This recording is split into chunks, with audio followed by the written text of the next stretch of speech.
Hello friends, welcome to daily weather update চ্যানেলে আপনাদের সকলকে স্বাগত। এই মুহূর্তে নিয়ে চলেছে এখনকার লেটেস্ট ওয়েদার আপডেট নিয়ে সমস্ত আপডেট ফ্রেন্ডস আপনাদের জানাবো, বৃষ্টি থেকে শুরু করে সমস্ত আপডেট। সো প্রথমে আমরা একেবারে চলে যাই আমাদের আপডেটের দিকে। সো আমরা আছি এই মুহূর্তে উইন্ড মোডে এবং এই সময় আমরা দেখে নেবো যে জলীয় বাষ্পর কেমন কী পরিস্থিতি। আজকে আপাতত কিন্তু পরিষ্কার দেখা যাচ্ছে, জলীয় বাষ্প সেরকম কিন্তু দক্ষিণবঙ্গের ক্ষেত্রে আমরা দেখতে পাচ্ছি না। এখানে 13-14 তারিখও প্রায় জলীয় বাষ্প নেই, অর্থাৎ ঝোড়ো হাওয়ার যে জলীয় বাষ্প সেটা আপাতত নেই। 17 তারিখ অবধি আমাদের কাছে আপডেট আছে।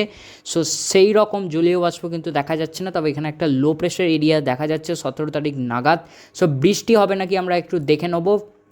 সো আমরা রেন মোডে চলে যাব একেবারে এবং এখান থেকে ট্র্যাকটা আমরা চালিয়ে দিচ্ছি। সো দেখতে পাচ্ছেন এদিকে কিন্তু ধানবাদের এদিকে এবং যে উড়িষ্যার দিকে হালকা বৃষ্টি আজকে দেখাচ্ছে, তবে দক্ষিণবঙ্গের কিছু কিছু পশ্চিমের দিকের জেলাগুলোর ক্ষেত্রে একটু বৃষ্টি হলেও হতে পারে এবং স্থানীয় বর্জ্যগর্ভ মেঘ যদি ওঠে তার থেকে কিন্তু বৃষ্টিপাত হতে পারে। তাছাড়া আপাতত কিন্তু শুকনো আবহাওয়া কিন্তু রয়েছে।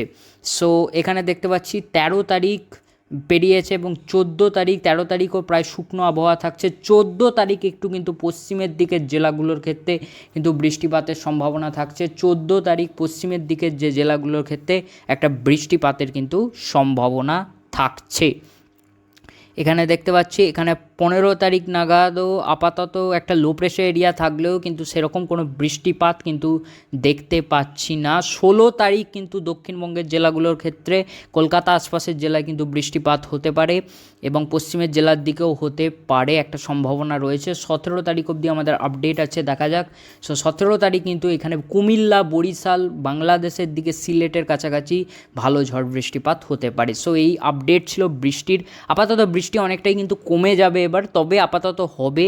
তবে স্থানীয় বর্জ্যগর্ভ মেঘ যদি উঠতে পারে সেক্ষেত্রে কিন্তু ভালো ঝড় বৃষ্টি যখন তখন হয়ে যেতে পারে। বিশেষত বিকালের দিকেই হওয়ার সম্ভাবনাটা বেশি, বিকাল থেকে সন্ধ্যের দিকে ওই সময় একটু সম্ভাবনাটা বেশি। এবার আমরা একটু চলে যাব আগে একটু ক্লাউডসে। সো মেঘ কেমন কি, এখনও কি মেঘ রয়েছে নাকি আমরা দেখে নিই। আপাতত পরিষ্কার আকাশ, তবে এদিকে যদি দেখি এখানে উড়িষ্যার কাছাকাছি কিন্তু হালকা মেঘলা আকাশ রয়েছে, কিন্তু দক্ষিণবঙ্গে আপাতত পরিষ্কার আকাশ কিন্তু রয়েছে এবং এখানে বাংলাদেশেও আপাতত কিন্তু যে পরিষ্কার আকাশ কিন্তু আমরা দেখতে পাচ্ছি। সো একটু আমরা এখানে 15 তারিখ নাগাদ দেখে নিই। সো 15 তারিখও আমরা পরিষ্কারই আপাতত দেখতে পাচ্ছি, সেরকম আর মেঘ দেখা যাচ্ছে না। 16-17 তারিখ দেখতে পাচ্ছেন লো প্রেশার এরিয়া থাকা সত্ত্বেও কিন্তু প্রায় পরিষ্কার আকাশ থাকছে। সো আমরা আরেকবার ফিরে যাব যে রেন মোডে এবং দেখে নেবো যে উত্তরবঙ্গে কি বৃষ্টির কেমন কি সম্ভাবনা থাকছে নাকি। সো উত্তরবঙ্গে আমরা একটু দেখে নিই। সো উত্তরবঙ্গে কিন্তু আজকে বৃষ্টির সম্ভাবনা থাকছে, বজ্র বিদ্যুৎ সহ বৃষ্টির সম্ভাবনা কিন্তু থাকছে। সো উত্তরবঙ্গে অর্থাৎ এখন বৃষ্টিপাতটা যে আজকে সম্ভাবনা থাকছে, এবার 13 তারিখ দেখা যাক। 13 তারিখও কিন্তু বৃষ্টিপাত চলবে, অর্থাৎ উত্তরবঙ্গে কিন্তু বৃষ্টির ইনিংস আপাতত জারি থাকবে, এটা কিন্তু বলাই চলে। 14 তারিখ দেখা যাক, 14 তারিখের দিকে আপডেট এগোচ্ছে। সো 14 তারিখ আপাতত পরিষ্কার থাকবে উত্তরবঙ্গের ক্ষেত্রে, একটু দার্জিলিংয়ের দিকে এইদিকে একটু বৃষ্টিপাত হতে পারে। 15 তারিখ দেখা যাক। সো 15 তারিখ প্রায় বৃষ্টিপাত এখানে নেই। 16 তারিখ আমরা একটু দেখি। 16 তারিখ কিন্তু দার্জিলিংয়ের কাছাকাছি ভালো একটা বৃষ্টিপাত, গ্যাংটকের কাছাকাছি ভালো ঝড় বৃষ্টিপাত দেখা যাচ্ছে। 17 তারিখের কাছাকাছি আপাতত পরিষ্কার থাকবে। সো এদিকে বৃষ্টির আমরা কিন্তু দুই বঙ্গের বৃষ্টি আমরা দেখে নিয়েছি এবং বাংলাদেশেরও বৃষ্টি দেখে নিয়েছি এবং উড়িষ্যার দিকেও দেখে নিয়েছি প্রায়। সো এবার আমরা চলে যাব আমাদের মেন মোড, যে তাপমাত্রা কেমন কি হবে, এই কদিনে কি তাপমাত্রা বাড়তে চলেছে নাকি সেটা আমরা দেখে নেব। সো এখন যদি তাপমাত্রা যদি বলি, এই মুহূর্তে যদি তাপমাত্রা বলি, আমরা প্রত্যেক দিনের তাপমাত্রা দেখব। সো দেখতে পাচ্ছেন আমি এখানে 2 PM এর তাপমাত্রা দেখছি। সো এখানে কলকাতার কাছাকাছি আমি যদি তাপমাত্রাটা দেখি, এখানে তাপমাত্রাটা শো হচ্ছে না।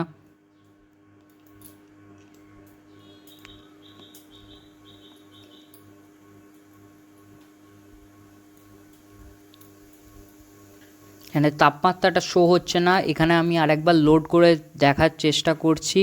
সো আপাতত তাপমাত্রা কিন্তু এখানে শো দেখাচ্ছে না সেরকমভাবে। সো আমরা এখানটা একটু ক্লিক করেই দেখি। সো আপাতত এখানে দেখতে পাচ্ছি তাপমাত্রা এবার দেখা যাচ্ছে। সো এখানে যদি বলি আজকের কথা যদি বলি দুপুর 2টোর সময় আজকে তাপমাত্রা কলকাতা আশপাশের দিকে দেখা যাচ্ছে 33 ডিগ্রির কাছাকাছি। পশ্চিমের দিকের জেলায় কিন্তু এই তাপমাত্রা বেড়ে 37 ডিগ্রির গায়ে কিন্তু চলে যাবে, মানে ভালোই গরম কিন্তু আসছে। এখানে নদিয়ার দিকেও প্রায় 36-37-এর কাছাকাছি, বীরভূমের দিকেও 36-37-এর কাছাকাছি কিন্তু চলে যাবে। উপকূলের দিকে 32-33 থেকে 32-34-এর কাছাকাছি থাকবে। এবং আগামীকাল দেখা যাক, আগামীকাল এই একই সময়ে আমরা তাপমাত্রাটা দেখব যে কেমন কি। এখানে 2 PM দেখাচ্ছে না, আমি 3 PM-এরই দেখছি। আগামীকাল কিন্তু পশ্চিমের জেলায় এটা বেড়ে 39 ডিগ্রিতে কিন্তু পৌঁছে যাবে তাপমাত্রা, অর্থাৎ তাপমাত্রা এবার কিন্তু আবার বাড়তে শুরু হবে।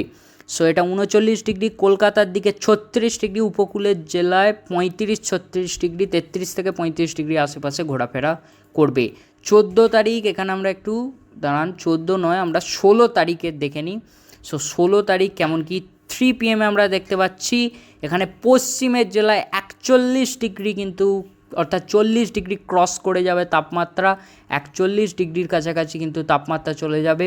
এবং এখানে দেখতে পাচ্ছি এবং কলকাতা আশপাশের জেলাতেও প্রায় 40 ডিগ্রির কাছাকাছি চলে যাচ্ছে তাপমাত্রা, এখানে 39 থেকে 40।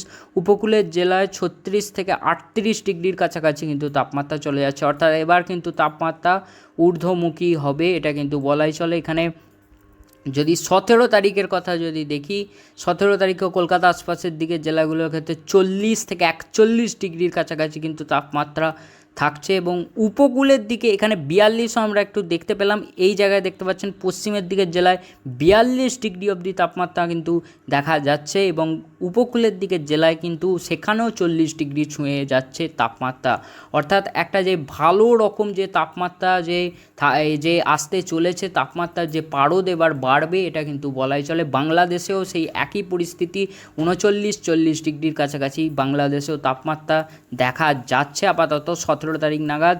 এবং এদিকে যদি আমি একটু দেখি যে উড়িষ্যার দিকেও প্রায় কিন্তু ওই 40-এর কাছাকাছি তাপমাত্রা দেখা যাচ্ছে। এবং আজকের যদি কথা বলি, আজকে আপাতত উড়িষ্যার দিকে একটু কম রয়েছে। সো আজকে এটা আমরা 2 PM-এ দেখি, আজকে একটু তবু কম রয়েছে। এবং এখানে বাংলাদেশের কাছেও যদি দেখি, বাংলাদেশেও আপাতত আজকে কম থাকছে। তবে এই তাপমাত্রা এবার কিন্তু বাড়তে চলেছে, এটা কিন্তু বলাই চলে। প্রবল গরম কিন্তু ধেয়ে আসছে এবং লু বইবে গরমের, এটা কিন্তু বলাই চলে দক্ষিণবঙ্গের জন্য। এবং উত্তরবঙ্গের আমি যদি তাপমাত্রাটা এই যে 17 তারিখ নাগাদ আমি একটু দেখে নিই, উত্তরবঙ্গেও কিন্তু এটা বেড়ে 34-35 ডিগ্রির কাছাকাছি চলে যাবে এবং মালদার কাছাকাছি 40 ডিগ্রির কাছাকাছি কিন্তু চলে যাবে, অর্থাৎ উত্তরবঙ্গেও কিন্তু গরমের হাত থেকে বাঁচবে না, এটা কিন্তু বলাই চলে। প্রবল গরম আসছে, দেখতে পাচ্ছেন এদিক থেকে লু যে হাওয়া সেটা বয়ে আসছে। এখানে দেখতে পাচ্ছেন এই জায়গায় তো একেবারে কালো হয়ে গেছে গরমের জন্য। এখানে আমরা এখানে যে গুজরাটের দিকে দেখি, দেখতে পাচ্ছেন 43 ডিগ্রি চলে যাচ্ছে, মানে কতটা গরম যে পড়তে চলেছে এটা কিন্তু বলাই চলে। মারাত্মক গরম আসছে দক্ষিণবঙ্গের জন্য। এবং গোটা প্রায় শুধু দক্ষিণবঙ্গ নয়, পাশাপাশি গোটা ভারতবর্ষেই প্রায় ভালো রকমই কিন্তু গরম আসতে চলেছে এবার। এই এপ্রিল মের গরম কিন্তু মারাত্মক হতে